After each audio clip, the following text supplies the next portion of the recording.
Здравейте, скъпи приятели, аз съм Димитър Барукчев, добре дошли в канала и в новото видео. Днес предстои да обсъдя с вас възможно най-бруталният и скандален случай, за който някога съм говорил от създаването на този канал. Ще се радвам, ако останете с мен до края на това видео, въпреки че не е препоръчително за всяка една аудитория.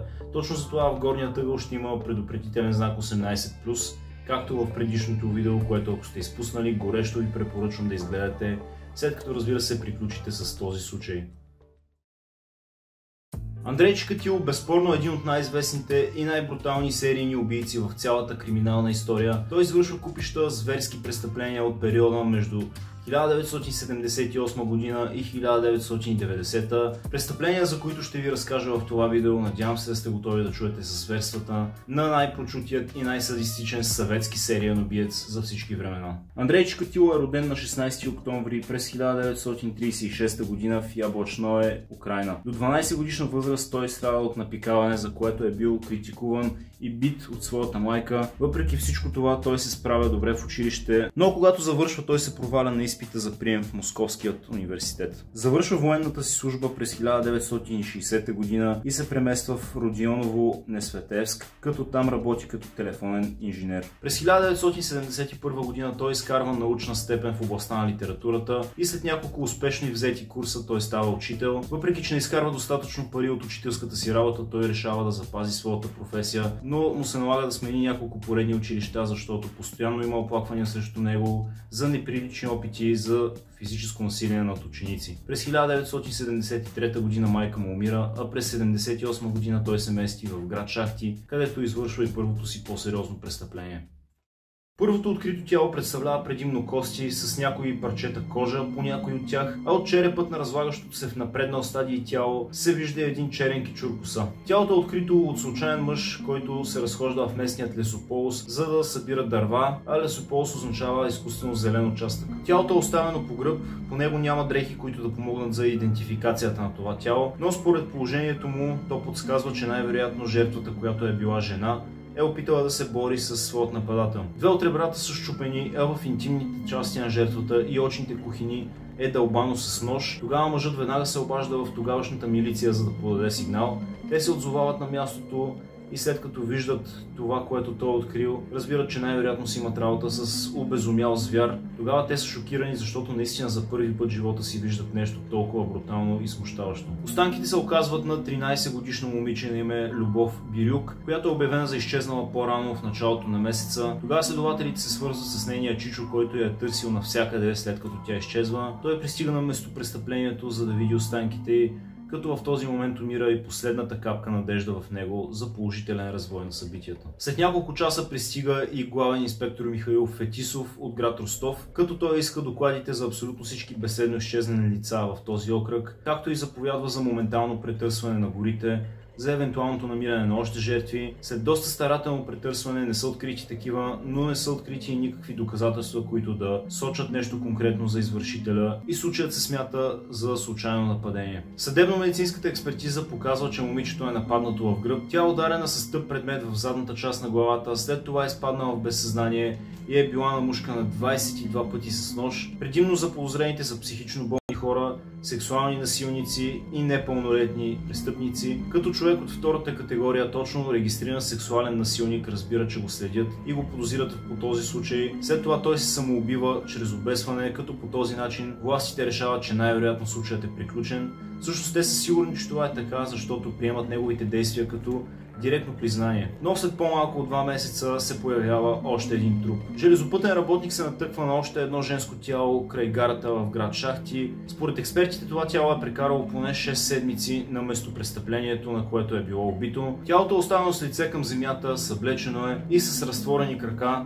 Също както в случаят на Любов, то е многократно наръгано с нож и очните ябълки са разкъсани. Тялото така и остана неидентифицирано и наистина не се разбира коя е била жената, която е убита по толкова жесток начин. За съжаление също важи и за третата жертва, която е намерена от един войник, само на километър разстояние от второто местопрестъпление. Третата жертва има абсолютно същите симптоми като първите две и също е жена, само че тялото й е било покрито с клонки. Майор Фетисов е повече от убеден, че става въпрос за сериен убиец и той веднага сформира екип от 10 души, които са изцяло посветени на това да работят по разследването. Лейтенант Виктор Бораков е начело на екипа, Той е професионалист в смесените бойни изкуства и е най-добрият в анализа на събирането на веществени доказателства. Дни по-късно е намерено и четвъртото тяло, което също е женско и е прекарало 6 месеца на местопрестъплението след извършването на убийството. Предполага се, че тя е била момиче в късните си тинейджърски години. Има абсолютно същите наранявания като първите 3 тела, с изключението на това, че част от дрехите й са намерени на местопрестъплението. Единственото нещо, което милицията знаят за извършителят е, че той със сигурност е мъж и е непушач, защото в близост до първото и единственото идентифицирано до момента тяло е имало кутия от цигари, която ако той пушеше със сигурност щеше да вземе. Това, че манякът избожда очите на всичките си жертви, със сигурност говори за него, че все пак след като той извърши убийството, има навикът да се заиграва с телата по един или по друг начин. 10-годишната Олга Стълмаченок, на която съм сигурен, че не изговарям правилно фамилията, за което искам да ви се извиня. Тя тръгва на уроци по пиано на 10 декември през 1982 година и просто не се връща, от тогава тя изчезва безследно. Лейтенант Бураков има честа да разговаря с семейството и като ги разпитва. От разпита той разбира, че семейството са имали страхотни отношения с момичето и тя не би избягала просто и така. След изчезването и родителите й получават картичка, в която пише, че дъщеря им е в гората и че през следващата 1983 година ще има още 10 жертви. Точно 4 месеца след изчезването на Олга, на 14 април през 1983 година, е намерено и тялото й на 5 км разстояние от музикалната консерватория, в която тя е ходила на уроци. Тялото е голо, но понеже е била убита през зимата, е прекарала време под снега, който пък е съхранил тялото й и това позволява на Бураков да види следите от нож. Черепът, гърдите и корема й са пробити с нож, а вътрешните органи са буквално разместени. Убиецът е наранил най-вече сърцето, гърдите и половите части на 10-годишната Олга, и също както с всички други, естествено не е пропуснал да избуде и очите им. Бураков стига до извода, че най-вероятно убиецът има кола и може би не изглежда толкова опасен или страшен, защото със сигурност преди да извърши убийството, всичките му жертви по някакъв начин го допускат той да стигне до тях. За 4 месеца затишие Чикатило удря отново. Този път група момчета намират човешки останки на 13-годишно момиче с синдром на Даун край едно дере около град Ростов. След този случай властите започват да разследват младежи от дом за умствено изостанали и си набелязват 19-годишният Юрий Каленик. Буквално те решават, че убиецът е заловен, просто защото друг умствено изостанал и изплашен до смърт младеж от дома им казва, че Юрий е виновен. И така Юрий е арестуван. По време на разпитите той не знае за какво става въпрос, но ченгетата го спукват от бой, вярвайки, че той ще си признае. Както и това се случва в крайна сметка, просто за да спре мъченията, Юрий признава за 7 убийства и още 4 неразкрити убийства в района. Но точно по това време се намира и още един труп. В друга гориста местност млада жена е брутално убита и оставена с разпорен корем. Зърната на гърдите й са откъснати, очевидно отхапани с зъби. На 20 октомври е намерена поредната жертва на серийният убиец. Тя има абсолютно същите наранявания по тялото като на всички останали и става ясно, че няма как Юрий да е извършил и това убийство, защото той е бил арестуван, а това убийство със сигурност спада в категорията на другите убийства, които са извършени от манякът. 4 седмици нова неидентифицирана жертва е намерена. Този път тя е убита и буквално е изкормена, като органите от цялото тяло липсват. През първите дни на 1984 година е намерено и тялото на 14-годишният Сергей Марков. Той е убит по особено брутален начин, наръган цели 77 пъти с нож. Половите му органи са отрязани, като тази част от тялото му е напълно издълбана с нож по изключително жесток начин. Също така убиецът го е изнасилил, след като вече го е убил. След всичко това милиционерите си дават сметка, че манякът със сигурност все още е на свобода и са сбъркали от бързане, като са арестували Юрий.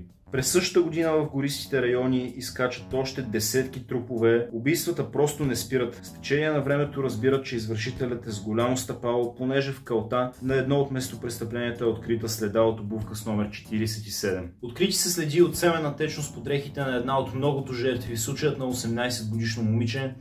Между другото, по време на разследването много хора, които са заподозрени, признават, че са извършили тези брутални убийства, но точно пробите от семенната течност доказват, че това не е така и елиминира абсолютно всеки един заподозрян, защото тя не принадлежи на кой да е, а именно на Андрей Чикатило. След като откриват поредното тяло, принадлежащо на 10-годишния Димитрий Пташников, този път властите имат и очевидци. Момчето е забелязано да върви след висок мъж с изпити скули и големи стъпала, носещ очила и с бяла коса. 17-годишната Людмила Алексеева е намерена убита в гората, намушкана 39 пъти с нож, и следите отново не водят до никъде. След нея са открити и убити две жени в близост една до друга. Едната е убита с чук, другата след многобройни намушквания.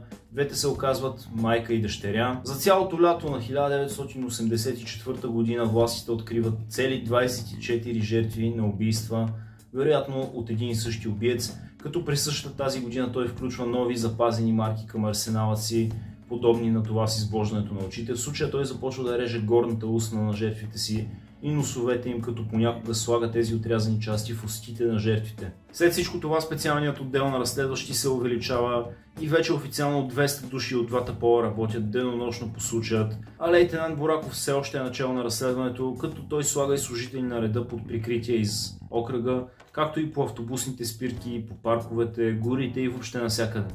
Един от милиционерите под прикритие случайно вижда съмнителен човек на автобусна спирка, който заговаря млада жена, която след това се качва на рейсът, понеже са на автобусна спирка. След това човекът става все по-съмнителен и по-съмнителен, а милиционерът решава да поговори с него с цел да го разпита, като тогава той научава и името на съмнителния господин, което е Андрей Чикатило. Той му казва, че по принцип е от град Шахти, но в случаят е тук по работа и че просто е заговорил младата жена, защото преди е работил като учител и му липсва общуването с млади хора. Тогава служителят на реда го пуска да си ходи, но след това го засича отново, няколко дни по-късно, и му се струва доста съмнителен, решава да го проследи. Той пише в доклада си, че Чикатило определено се държи доста странно, върти главата си постоянно по някакъв неадекватен начин в различни посоки, оглежда се, постоянно заговаря някакви случайни жени. Дори го проследява до един автобус, в който се качва след него, за да проследи държанието му. Тогава Чикатило се оговаря с една проститутка да му направи свирка на задната седалка на автобуса, буквално под палтото, което му е в скута. И тогава вече властите имат причината да го заловят за непристойно поведение на обществено място. В куфърчето му властите намират кухненски нож, въже и мръсна хавлия, но това не доказва абсолютно нищо и по никакъв начин нищо от миналото му не може да го свърже с нещото, в което го подозират. Той отрича абсолютно всичко, дори се хвали с това, че е член на комунистическа партия с доста положителни характеристики. Въпреки това те го задържат за няколко дни, за да видят дали няма да се пречупи и да си признае нещо. След като това не се случва, се налага да го освободят, но няколко месеца по-късно той отново е арестуван заради кражба. През следващата година и половина убийствата не спират, но малко или много намалят.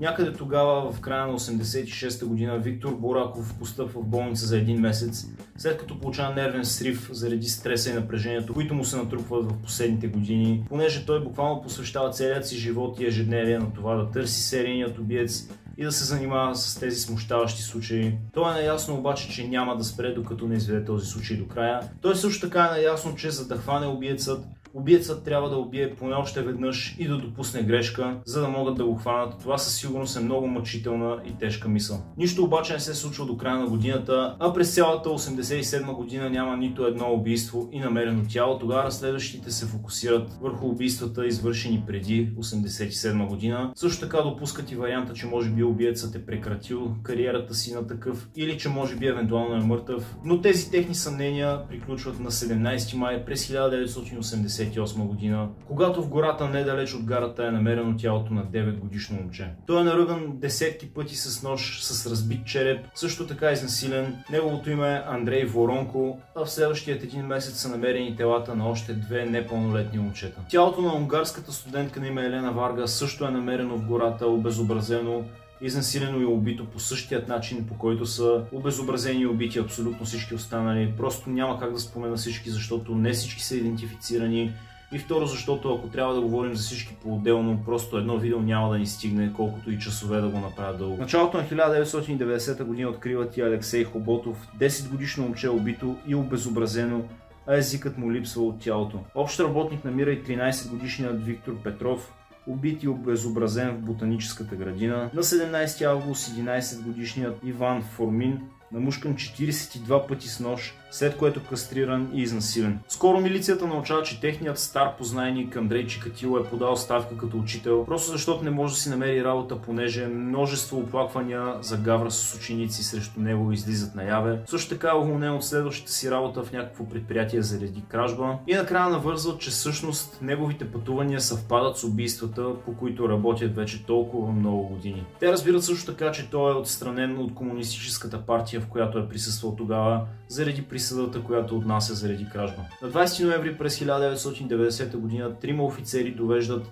Андрей Чикатило за разпит. Те научават, че той е женен, има 2 деца и че е горе-долу образован човек с диплома за учител. Претърсват го и намират сгъваем нож в него, след това проверят дома му и там намират още цели 23 изгъваеми ножа. Следовател Исак Костоев провежда разпита на Чикатило, като е убеден в вината му, но Чикатило не си признава това, което иска да чуе Костоев. На практика той споделя само, че е сексуален маняк, което не е нищо съществено. Също така добавя, че е импотентен и че това го е карало да мисли дори за самоубийство през годините. Костоев го потиква да си признае и да пледира, че е невменяем, като му заявява, че това е единственият начин да се размине с лека присъда и да избегне доживотен затвор.